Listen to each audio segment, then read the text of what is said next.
अरे देवा,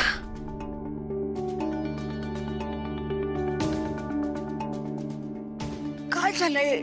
सकाळपासून काय होतंय? सारखं काहीतरी फुटतंय. आजी, आजी तुम्ही मागे व्हा.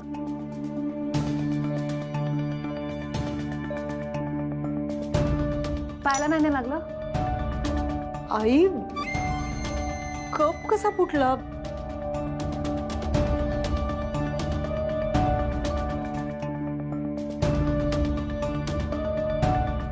हा सगळं विचित्र घडतंय. घरातही बाहेरही विचित्र घडतंय. बाहेर काय झालं? अहो म्हणजे आई, अशा गोष्टी घडतायत ना की अगदी निगेटिव्ह वाटायला लागले आता. रुपाली वहिनी, कुठे काय झालंय? कशाला उगाच इश्यू करतेस? असं काय करतेस? सांगायला नको आई ना काय घडलं ते.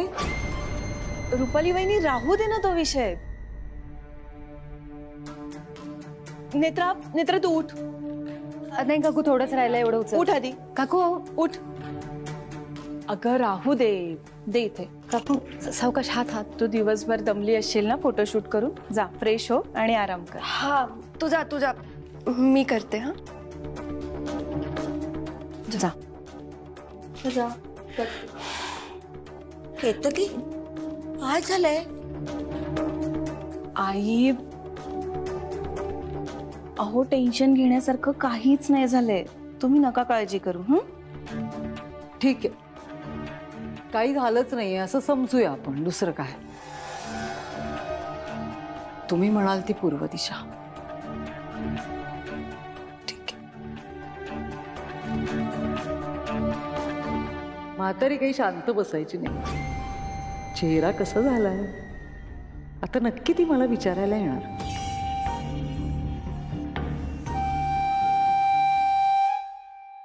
आई, अहो तुम्ही बसा आधी, बसा. तुम्ही नका टेन्शन घेऊ. काही नाही झालंय. कॅमेराचा थोडासा प्रॉब्लेम झाला, त्यामुळे फोटो नीट नाही आले, एवढंच.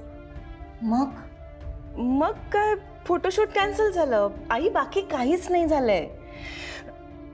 रुपाली वहिनीने ना उगाच टेन्शन घेतलंय. तुम्ही नका तिचं मनावर घेऊ. हा, तुम्हाला चहा देऊ का? थांबा, आणतेच. हा, फाल्गुनी, हे पुसून घे ग.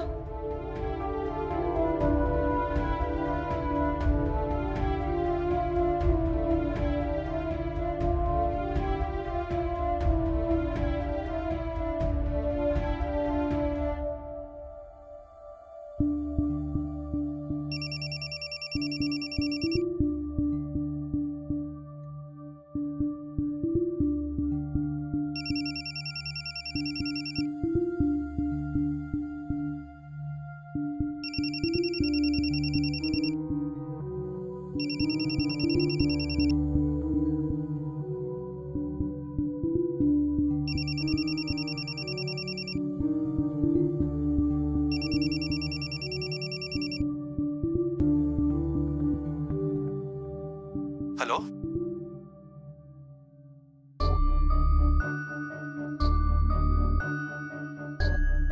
नेत्रा,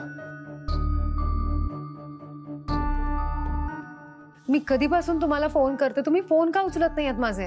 नेत्रा सॉरी, मी जरा कामात होतो. फोन आलेला कळलंच नाही.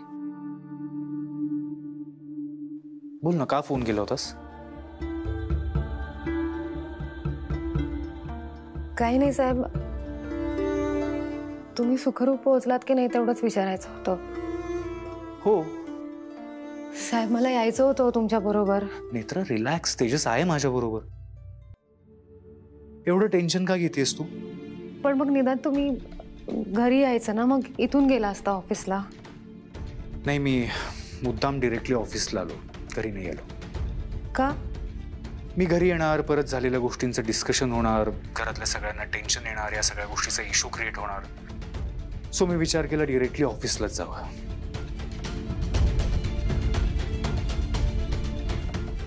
नेत्रा, तू या सगळ्या गोष्टीचं खूप टेन्शन घेतलंयस का? साहेब, आज असं का घडलं? नेत्रा, मी सांगितलं ना तुला, रिलॅक्स. आपल्याच फोटोंच्या वेळेला असं. सी, कॅमेरा ही खूप टेक्निकल गोष्ट आहे. त्यात बरेच सेटिंग असतात, फंक्शन्स असतात. बेसिकली एक मशीन आहे ते, सो टेक्निकल एरर होऊच शकतो ना. चल मला प्रॉमिस कर, आता तू या गोष्टीचं अजिबात टेन्शन घेणार नाहीयेस आणि ओव्हर थिंक तर अजिबात करणार नाहीयेस.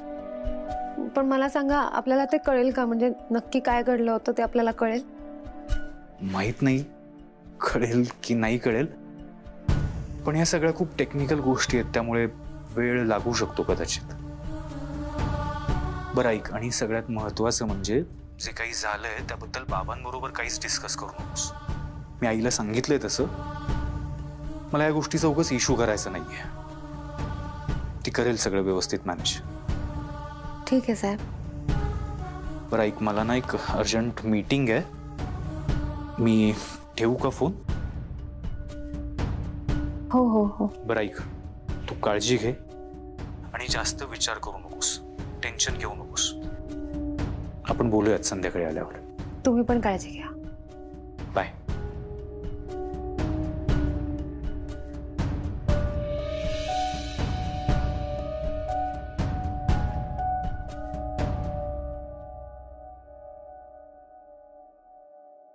हे बघा. हा फोटो हे बघा आई, हे बघा बघा.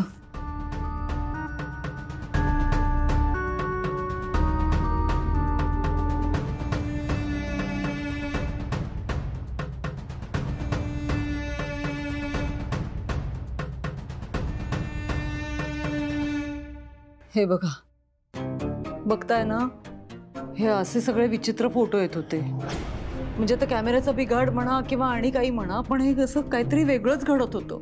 आणि महत्वाचा मुद्दा म्हणजे अद्वैत आणि नेत्राचेच फोटो येत नव्हते आई. माझा केतकीचा आला, पण मग त्या दोघांचे काय येत नव्हते मला काही कळलंच नाही. का घडतंय आई असं? फार फार भीती वाटायला लागली मला. देवापुढे पत्रिका ठेवली तेव्हा निरंजनच पेटत नव्हतं. आपल्या पत्रिका ज्या कारखान्यात छापायला गेल्या तिथे आगच लागली. आई, घरात काही ना काहीतरी फुटतंय, सगळं सगळं विचित्र घडतंय. काळजी वाटायला लागली मला. तुम्ही शांत बसा बसा बसा, शांत व्हा आई.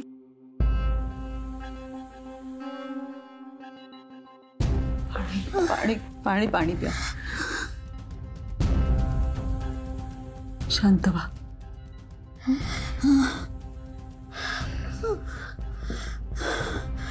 देवा, अशी परीक्षा पाहू नकोस रे बाबा. आई शांत व्हा, शांत व्हा. म्हणूनच मी म्हणत होते की अद्वैतचं लग्न होईपर्यंत इंद्राणीने घरात असायला हवं होतं. मी तिला संपर्क करण्याचा प्रयत्न केला, पण नाही झालं. रुपाली, तू काही कर आणि इंद्राणीला परत बोलवून घे. मला खूप भीती वाटते. नका काळजी करू, हा होईल व्यवस्थित सगळं. तेव्हा मी बोलते इंद्राणी मॅडमशी. हा, बघते काय म्हणतायत त्या, त्यांचा संपर्क होतोय का ते बघते आधी. हा, नका काळजी करू. पण आई, आणि एक सांगू का, तुम्ही मोठ्या आहात या घरातल्या, अनुभवाने मोठ्या आहात. आत्ता जे काही घडतंय किंवा जे यापुढे घडेल त्यासाठी मनाची तयारी करा, खचून नका जाऊ.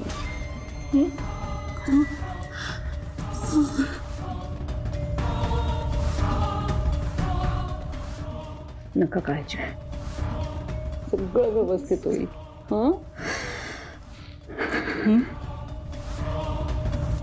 शांत व्हा.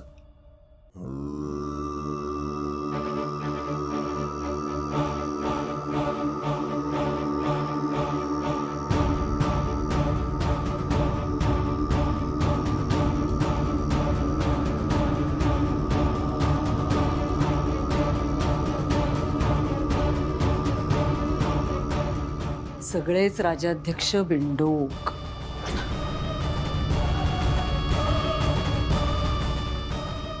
अद्वैत आणि नेत्राच्या लग्नात अडथळे येत आहेत हे चांगलंच आहे का अर्थी. पण याचाच अर्थ इंद्राणीने जे सांगितलंय ते खरं असेल. अद्वैतशी लग्न झालं की नेत्रा जिवंत राहणार नाही हे विधी लिखित आहे. खरं तर आत्ता अद्वैत आणि नेत्राचं लग्न थांबवू शकते मी, पण नको. लग्न झालं तर नेत्राचा अडथळा कायमचा दूर होईल आणि तेच तर हवंय मला. पण इंद्राणीने जे सांगितलंय तसं नाही झालं, नेत्रा नाही मेली तर खूप मोठी रिस्क आहे, खूप मोठी रिस्क. काय करू? रिस्क घेऊ? होऊ देऊ अद्वैत आणि नेत्राचं लग्न की थांबवू? इंद्राणीला परत बोलवू?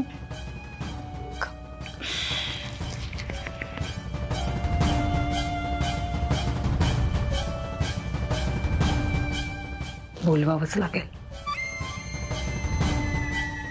इंद्राणीला या घरात परत बोलवावंच लागेल.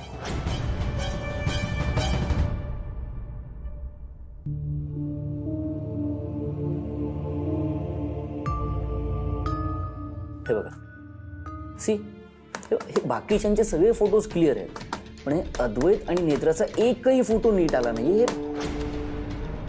मला कळत नाही, हे असं सगळं का घडतंय? लग्नाच्या पत्रिका प्रिंट होत असतानाच त्या प्रिंटिंग प्रेसला आग लागणार. बरं, फोटोशूटचं हे असं सगळ्यांचे फोटोज चांगले आहेत, फक्त नेत्रा आणि अद्वैत त्यांच्याच फोटोचा प्रॉब्लेम झालाय.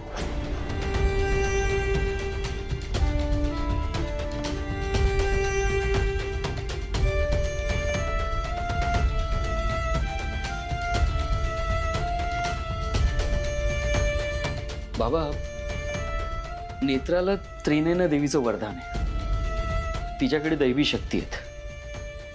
अद्वैत, हे बघ, नेत्रा ना आपल्यासारखी नाहीये, आपण स्वतः पाहिलंय ते. मला राहून राहून असं वाटतंय की ह्या सगळ्या गोष्टींचा आणि तिच्या दैवी शक्तीचा काहीतरी संबंध आहे. तेजस, काय बोलतोस तू? अरे अद्वैत, तू विचार कर ना, बघ ना, या गोष्टी बघ, या सगळ्या चमत्कारिक आहेत. चमत्कार वगैरे असं काही नसतं तेजस, मला नाही पटत हे सगळं. हा म्हणजे आय अग्री, नेत्राबरोबर काही गोष्टी अशा घडतात ज्याबद्दल आपल्याला कधी कधी खरंच काहीच कळत नाही. एक्झॅक्टली. पण हे सगळं सायन्सच्या पलीकडचं आहे. म्हणजे आधी माझाही विश्वास नव्हता या सगळ्यावर, पण नेत्राबरोबर काही गोष्टी अशा घडल्यात ज्या मी स्वतः अनुभवल्यात. हा म्हणजे तुम्ही म्हणा याला चमत्कार वगैरे, पण या सगळ्या गोष्टी खरंच विचार करायला भाग पाडतात. आणि नेत्राबरोबर घडलेल्या गोष्टी मलाच काय, सायन्सला सुद्धा विचार करायला लावतील अशा आहेत. अरे मग तेच सांगतोय ना मी अद्वैत. म्हणूनच मला वाटतंय की तिच्या दैवी शक्तींचा आणि ह्या सगळ्या गोष्टींचा काहीतरी संबंध असावा. अरे काय बोलतोय तुम्ही? आपण एज्युकेटेड लोक आहोत, प्रोग्रेसिव्ह माइंडचं आहोत आपण. तुम्ही असा विचार करताय? बघ, नेत्राला देवीचं वरदान आहे, पण त्याचा या गोष्टीशी काय संबंध आहे? हा निव्वळ योगायोग आहे. बाबा, एखादी गोष्ट एकदाच घडत असेल तर त्याला आपण योगायोग म्हणू शकतो, पण हे असं सतत घडत राहिलं तर? मी तुला पुन्हा तेच सांगतोय की या गोष्टीचा त्या गोष्टीशी काहीही संबंध नाहीये. तसं नाही बाबा, पण तेजस, आपण इंजिनियर्स आहोत. मला सांग, आपण इतकी वर्ष कन्स्ट्रक्शन लाईन मध्ये आहोत, काही ना काहीतरी प्रॉब्लेम आलेच ना रे. टेक्निकल प्रॉब्लेम असतात ना. मला सांग, एखाद्या वेळेला जमिनीचा प्रॉब्लेम झाला तर आपण काय म्हणणार? काहीतरी चमत्कार झाला आणि प्रॉब्लेम आला. अरे ते योगायोग असतात, असंच आहे हे. तुम्ही हा विचार डोक्यातनं काढून टाका बघू. आणि एक गोष्ट सांगतो तुम्हाला, नेत्राच्या दैवी शक्तीमुळे काहीही प्रॉब्लेम होणार नाही. अरे देव कशाला कोणाचं वाईट करेल? तुम्ही विसरून जा हे सगळं आणि कामाला लागा बघू. नका टेन्शन घेऊ, सगळं व्यवस्थित होईल, सगळं नॉर्मल होईल. चला कामाला लागा, चला. Come on, cheer up.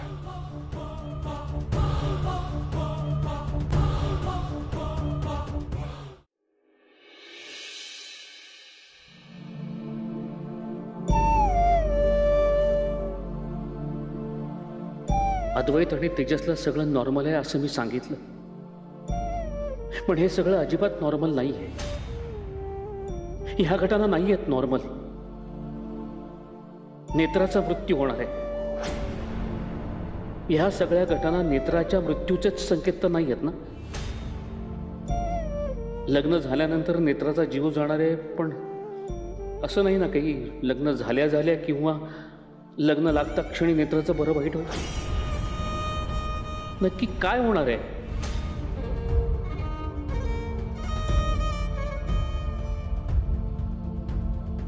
Netra, sorry Netra, sorry.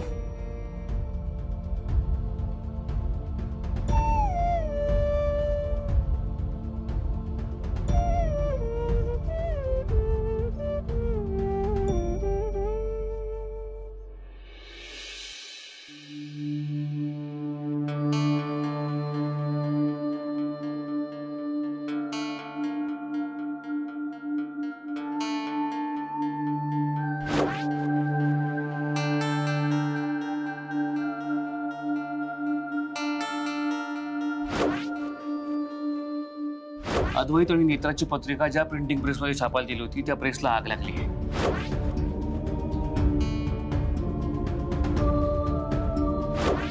आलेत का आता तरी फोटोज नीट? आलेच असतील, बघतो.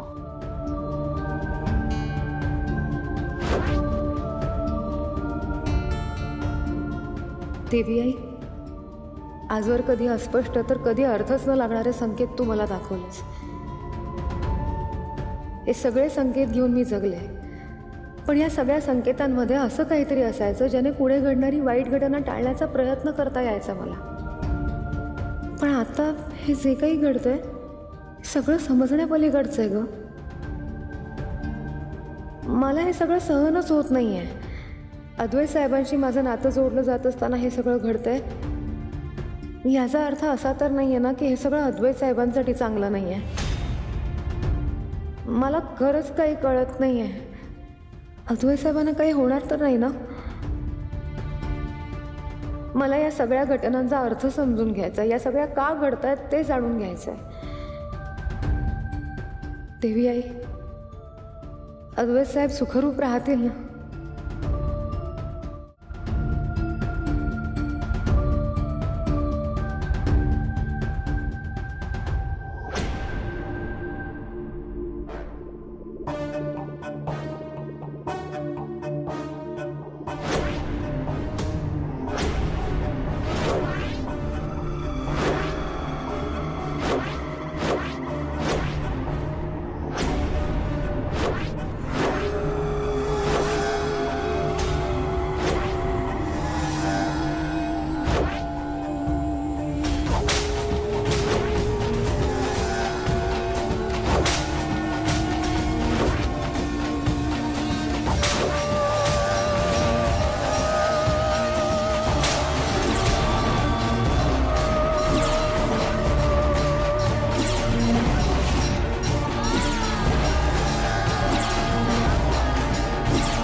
घरात मृत्यू.